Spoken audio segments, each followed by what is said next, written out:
Sol in luč. Številne, tudi telesne bolezni koreninijo v psihi.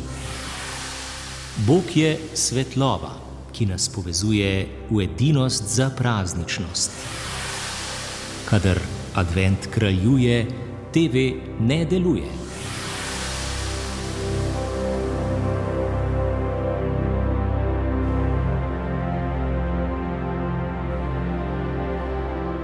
Za tokratno oddajo Sol in luč smo izbrali še dve zgodbi Karla Gržana, ki jih je pred desetletjem kot podlistke pisal za revijo Ognjišče. Slišali bomo razmišljanje o svetlobi, pa ne o tisti, ki jo izžareva na tisoče migetajočih lučk, od katerih si utrujen že po nekaj minutah, ampak o tisti pravi svetlobi. Zgodbe so zbrane v knjižici z naslovom Od senc k svetlobi, izšla pa je pri založbi Ognjišče.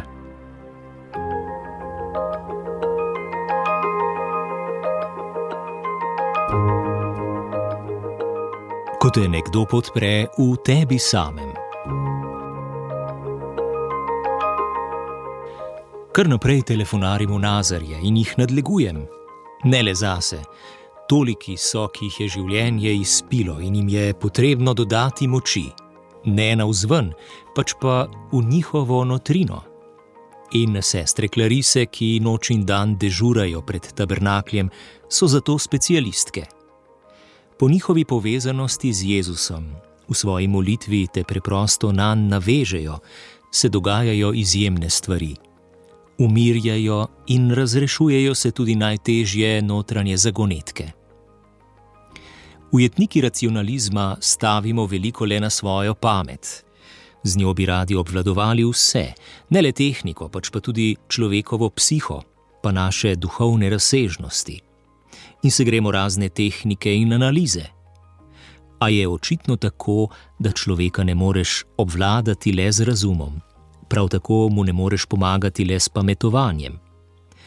Ob vsem racionalnem potrebuje, da ga imaš rad. Empatija, in v njegovi duhovni razsežnosti ga lahko okrepiš, če zanj tudi moliš, ga navezuješ ne nase, pač pa na Boga. Vem, da ste se nekateri ob tej trditvi zdrznili. Drznil sem si zapisati, da v našem času tako močni in poveličevani človek ne zmore vsega obvladati. Še več, zavestno dodajam, da nimamo za to niti pravice. Človek sega v presežno in si mu lahko najbližji in v oporo, če ga v povezanosti z njim duhovno navezuješ na Boga, če zanj moliš. V Bogu so namreč tiste svete moči, ki svetlijo in okrepijo. Iz svoje izkušnje lahko zatrdim, da je tako. Številne, tudi telesne bolezni koreninijo v psihi, pravzaprav so le pokazatelj duševne razbolelosti ali preobremenjenosti. Sam sem pred 3 leti začel izgubljati zavest. Izklapljalo me je, ker je bilo preveč vsega. Da je razlog temu psihična preutrujenost, sem sklepal tudi potem, ker nisem mogel več voziti skozi predore. V nepozabnem mi ostaja spomin, ko sem prvič komaj prevozil avtocestni tunel, s skrajnim naporom sem se ohranjal pri zavesti. Po tistem sem obvozil sleherno možnost, da doživim kaj podobnega in s tem ogrožam sebe in druge. Pokazatelji izčrpanosti so postali tako mučni, da sem prosil za pomoč duhovnika, ki se ukvarja tudi s psihoterapijo. Da se bova morala srečevati enkrat tedensko, kakšna 3 leta, mi je pojasnil. Še isto popoldne sva se slišala s prijateljem, ki ni duhovnik.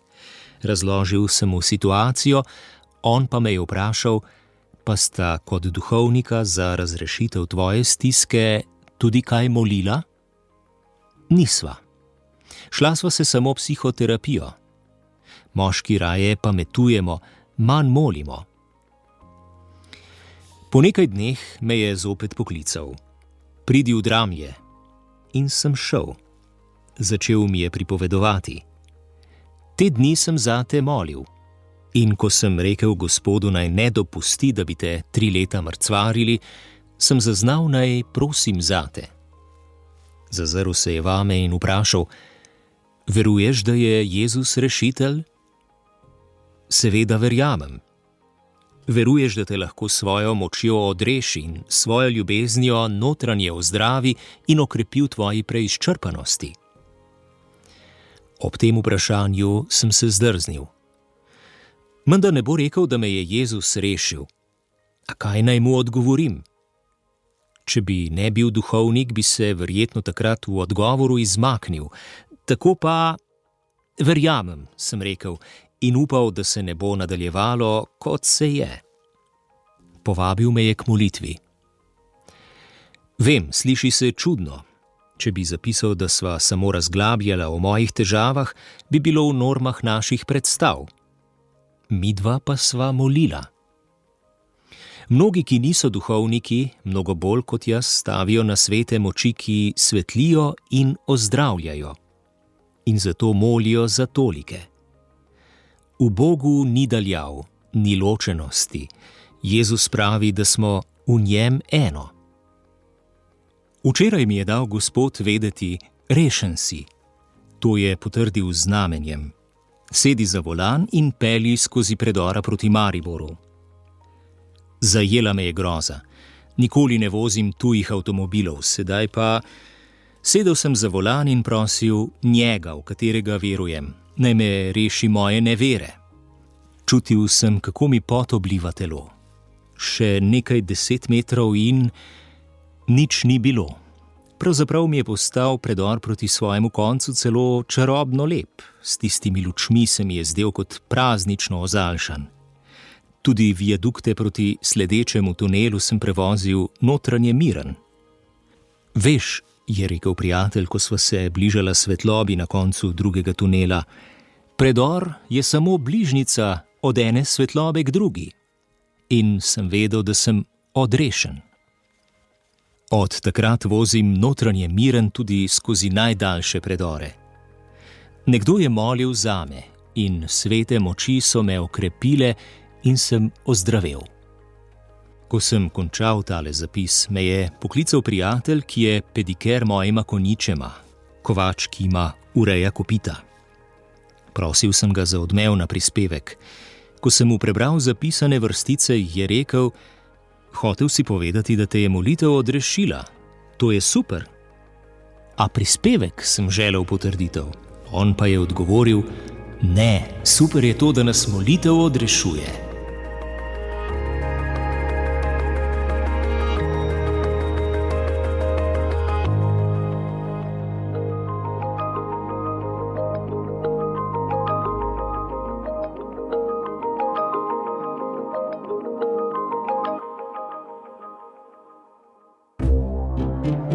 Sol in luč.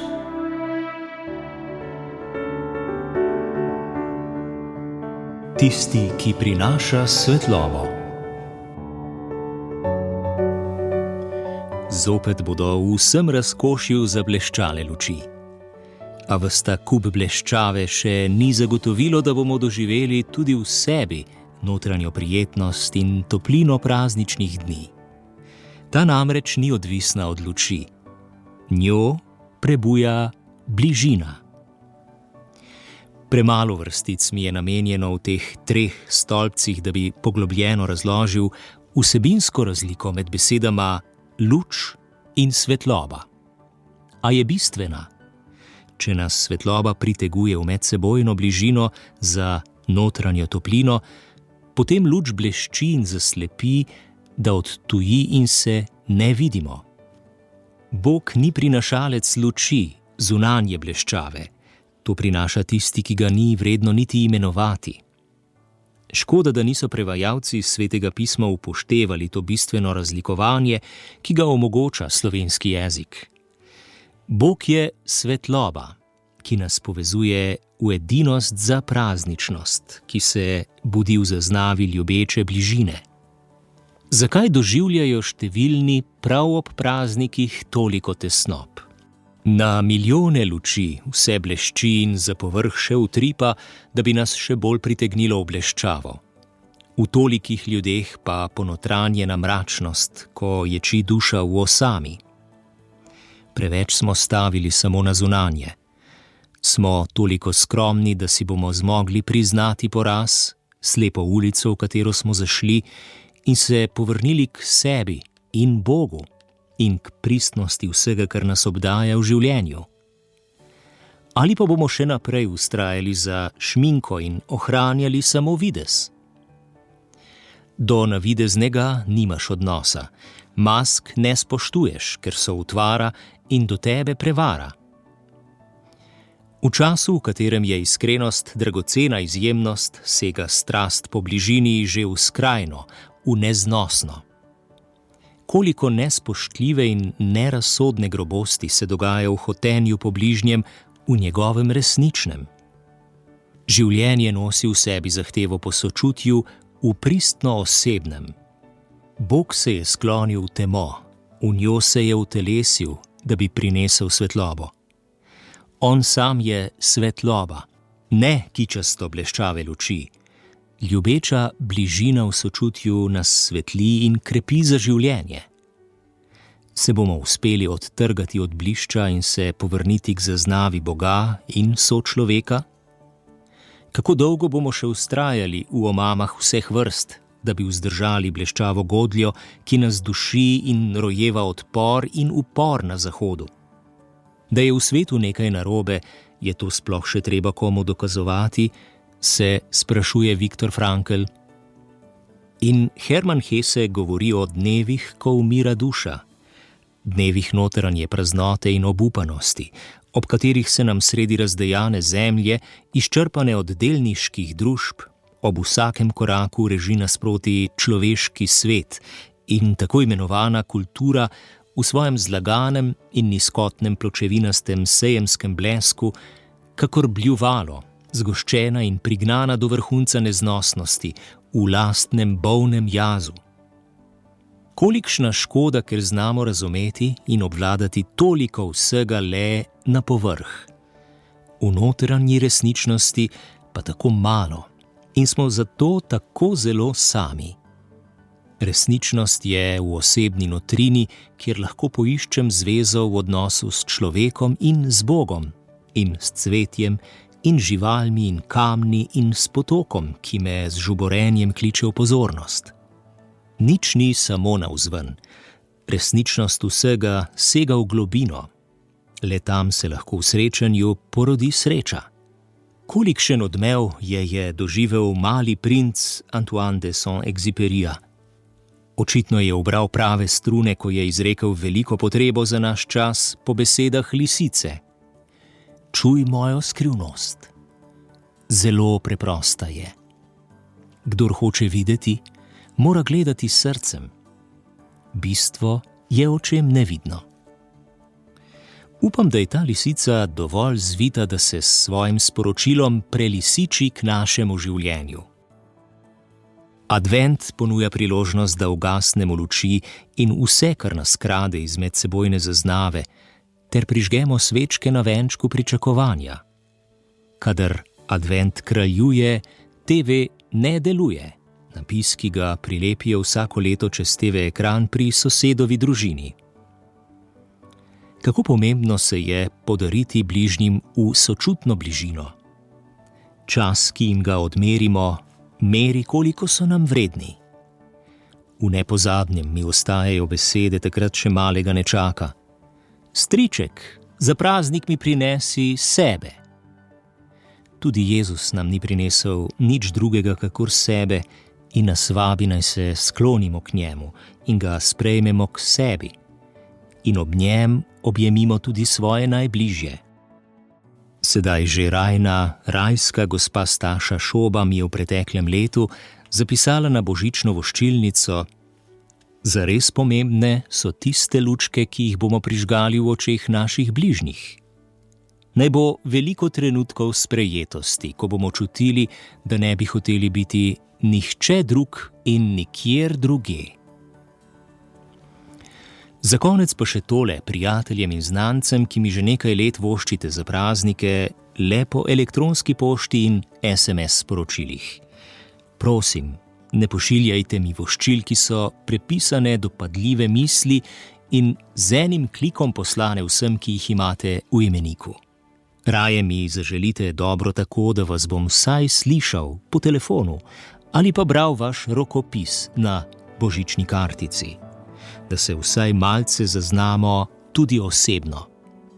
Tisti hip, ko je voščilnica v roki, glas v ušesu, želja v glasu, mi pomeni vse, je zapisala Neža Maurer.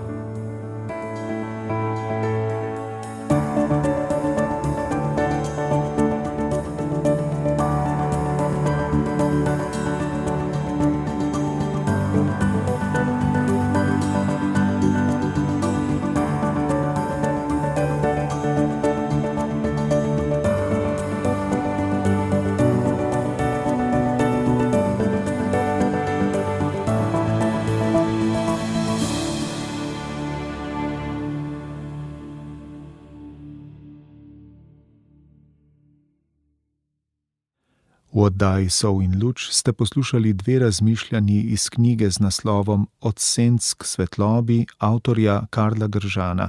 Izšla je pri založbi Ognjišče, brala pa sva Blaž Lesnik in Tadej Sadar, ki oddajo tudi pripravljam.